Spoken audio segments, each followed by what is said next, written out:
We said it, we did it. We got the more budget-friendly FLIR TG165. And you guys may remember back at the beginning of the year, Steve and I did a video on the FLIR E8, and that was a slightly more expensive FLIR camera geared towards more different kind of professionals. This one, on the other hand, is geared more towards electricians, plumbers, and mechanics. And speaking of which, Tyler, you are a mechanic. Yes, I'm a mechanic, and this could be very useful to help diagnose some misfires, and even like if the radiator is cold, so you don't have to touch it with your hand or try to fit your hand in there, and maybe even to find some electrical shorts in a car. It's very possible that you could. I mean, electricians could definitely use this in finding shorts, or you know, if a wire is drawing too much power in a building or something, especially for its price point.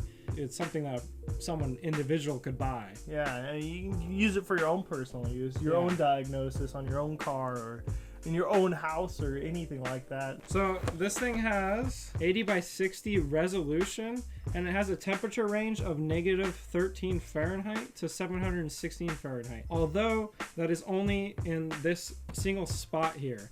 The rest of the image only goes up to about 315 degrees Fahrenheit. But it does give you the ability to see something that's really hot, at least in that one pinpoint. Okay. So if you're trying to figure out the temperature of an exhaust pipe or something, you can see that it is at 500 or 700 degrees, but you won't be able to see it in the image. You also get dual lasers for greater accuracy in tracking exactly what you're measuring the temperature for. You're able to find the hot spot quickly, you get real-time temperature updates, even able to swap out the micro SD card for greater expandable memory. And like I said in the last video, that's something I really wish the E8 had.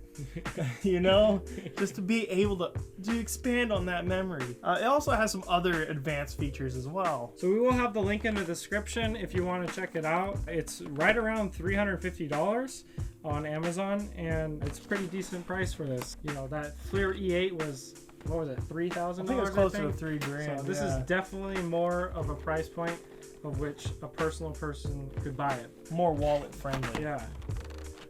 Here we got this. Let's push this out of here. All right, let's get that guy out of here. Box. That's a nice box. Ooh, that just lifts right up, and you get the camera itself.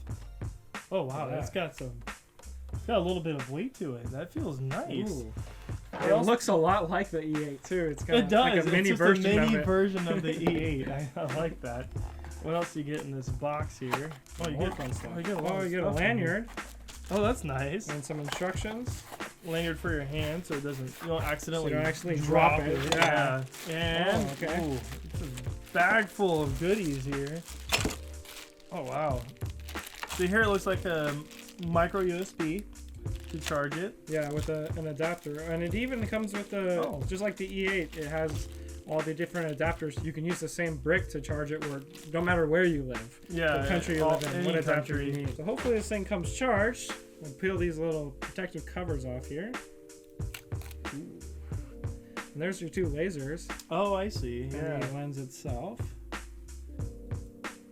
Nice. Okay. Power it on. And it looks like it's charged. There we go. Very simple. You really only get 4 buttons there, and then you get the trigger on the back, just like the E8. I assume that just can automatically trigger the laser, right? Let's see here. Let's Pull check it that down out. a little bit. Oh, there we go. Oh, there we go. There's a laser. All right. That's kind of interesting. That is interesting. It's a little. It's not like straight. It doesn't seem dead on, does it? Oh yeah, and look at that. When I pull it back, it even like It spins. It How spins does it around. do that? Whoa. That is very weird. But they're not like separating distance really. That's kind of interesting. Yeah. That is And your hand is interesting. 96.6 degrees. Oh, good. What's my head? Yeah, let's see. Your head. Oh, your forehead. It's showing 95.3. Oh, good. Oh, I think I took a picture. Did you? Did you just squeeze all the way? It's frozen. There we go. Yeah, I think I squeezed all the way. Okay. I can't see through your glasses there. No, you cannot. Here. Oh, there we go. Am I looking hot today? Pretty hot. The resolution is definitely lower than that E8. Is it? Like, yeah. Let me check that out. Yeah, here, Let's check see. it out. It's definitely lower, but I can see what I'm seeing here. Like, that's your face right there. Let's take a picture. There we go. Beautiful. Oh yeah. Looks like on the top here we even get, oh, that's where the micro SD card is. Oh, yeah, look at that. There it is. Yeah, and and that's the charge port as well. The E8 we tried had removable battery, so you're able to take the battery out, Yes. put it on the charger, and put a new battery in. So you're able to keep moving, and that's what I mean by a different type of professional field. I mean, if that's your job and you can't have any downtime waiting for this thing to charge, it's really useful to have those batteries that just swap in and out. It's a really nice feature. Almost above the SD card thing, actually, because Yes. you definitely do not want to have any downtime. The design of it is really nice. You know, it feels really good and it looks really nice. It's short and stubby, but definitely no lack in quality. No, and it's got a good weight to it too. Yeah. It's like you definitely can tell it's got some quality behind. Very that. nice grip. So you hopefully don't drop it. And they give you a lanyard if you want to, have that extra safety, added security measure there. And then it also has this rubber around all the screen and the front lens area, so that if you were to drop it or something, it wouldn't damage the screen. So you get some protection there too. There's a small hole here, and this is where your actual thermal sensor is. Okay. Where you would see on the screen, and then this bigger one is where the spot sensor is. And so that's why these two lasers are next to it. So when you have the lasers on, whatever's in between those two lasers is pretty much where you're reading that temperature that's on the spot on the screen. Oh, okay. Yeah, so that's where the crosshairs where are. the crosshair is. So that's where you are measuring. So you're measuring that specific spot for the temperature. Yeah, so if you want to get the exhaust or something, you can look at just that spot. Okay. Looking at the menu here, we have probably to access your SD card right here. Oh, you can check out the pictures.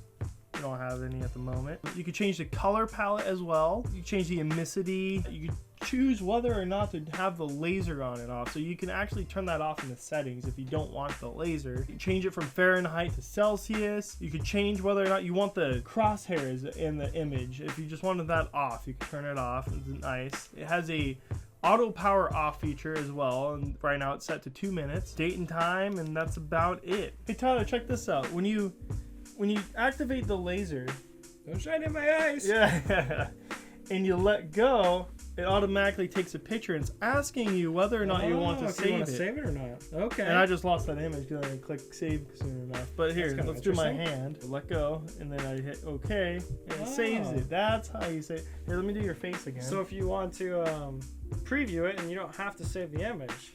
Exactly. Yeah, it's not just randomly taking images every time you activate that laser. And then here we are. Let's see here. Let's go back to our saved images. And there he is.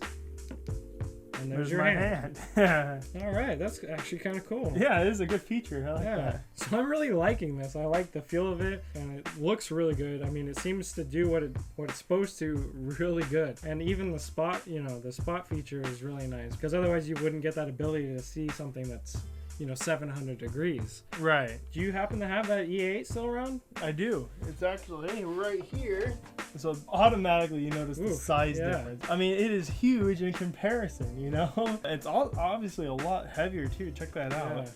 Oh, yeah, it's a lot it's got quite a bit more weight to it. Ooh, that is really nice. Feels like it's got more rubber around the handle too, the grip. Yeah, it does. It has a more rubber feel. Some of the features I do like about this is that you can close the shutter right here, so you're able to protect that lens a little bit more. And again, I do like the removable battery here at the bottom. It does have this nice big screen to it. I mean, you get quite a bit bigger screen than on that one. Yeah, it looks. It's like pretty much twice the size. Yeah, it is. It's pretty much twice the size. You do only get 4 buttons on that camera, but on the E8 here, you get 8 buttons. So it's quite a bit more. So it's a little more complicated. And again, the resolution on the E8 is quite a bit higher than the TG165. But when you're doing things like checking out how hot the exhaust is or what a misfire is happening and stuff, you don't necessarily need all that resolution. Again, this is a much more expensive camera. You do get higher resolution, but there are people out there that need that higher resolution. And if you're a mechanic just trying to, again, look for those temperatures, you don't need that high resolution. You don't need to be spending thousands of dollars on resolution you don't need. Yes. So not only do they feel different, but they look a lot different. I mean, I can definitely say that just from looking around this room really fast, But this one seems more like a spot detector. Like you need to figure out the temperature of a specific spot, and you have a little bit of help around it so you can kind of determine where it's at. Whereas this seems more like something you would use to inspect a home and see like damage or something that, like a heat pattern that you're looking for specifically, not just a single spot that's different temperature. But we're gonna go around, look at some stuff. We'll take them both with us and take some pictures of some things so that we can show you what they look like, what the difference looks like. Let's go and take a look around. Them out. Yeah. Oh, all right. So we went around and took some pictures, and we saw some pretty cool things. We turned on the stovetop, and we looked at the flame on each one of these. This one you can see the flame really well. It handled it really well, but it couldn't determine what like the actual temperature of it.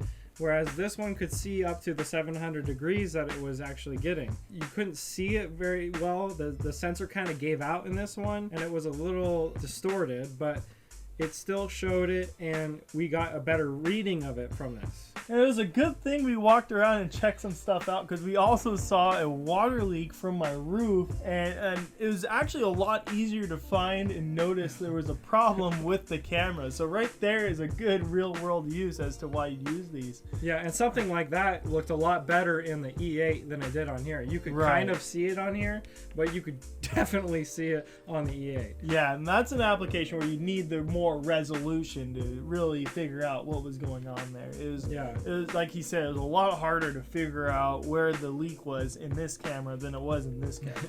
The E8 really showed where that spot was. You can see where the cold water is. You even saw where it was splashing off onto the curtain. You know, it's quite amazing. Also, on the stovetop, we took a picture of the griddle, and it's all made out of metal, which is actually pretty reflective. So we put our hand up there, and you could see that the heat was reflecting off of the metal, and you'd actually see the reflection of our hand on it, almost like a mirror in thermal. So you do have to watch out when you try to get the temperature of metal, because it is reflecting, and you might not get an accurate reading of it. Right, when I was playing around with the E8, I had it on my car at one point. This is right after the review, and I was noticing that I saw the reflections of trees off of the metal of my car. You just see all sorts of reflections like that. You don't think that it's that reflective of the surface, but in thermal, it's completely reflective. It's like a mirror. Yeah. It's amazing. And I also heard that you can use electrical tape on something that may be too reflective, because it transfers the heat into it, and then you get that better temperature reading. Oh, not a bad idea. Yeah. So I could definitely see myself using this thing at work a lot, because what I have to do is more of a temperature reading thing than image quality. This E8 definitely excels at image reading, whereas like home inspections where you can see the water leak like we saw, but it doesn't really work very well for what I need it for. This definitely is better at seeing spots and stuff like exhaust and things like that. I'm honestly kind of in love with this camera, because you do get the dual lasers there. It does have expandable memory, and like I said, that's a huge thing for me. It's just everything should have expandable memory, especially nowadays. And it is better for mechanics such as yourself, or electricians or plumbers, because of that greater temperature reading you get. Yeah, for me, like $350 is definitely well within the capability of an individual buying it. Whereas the E8, it's more of like, if you could get your business to buy it for you, it would be cool, but this you could buy yourself and not break the bank. They have them on Amazon. We have a link down in the description. We hope to do some more thermal cameras in the future, so hit the subscribe button and keep an eye out. We'll see you guys next time.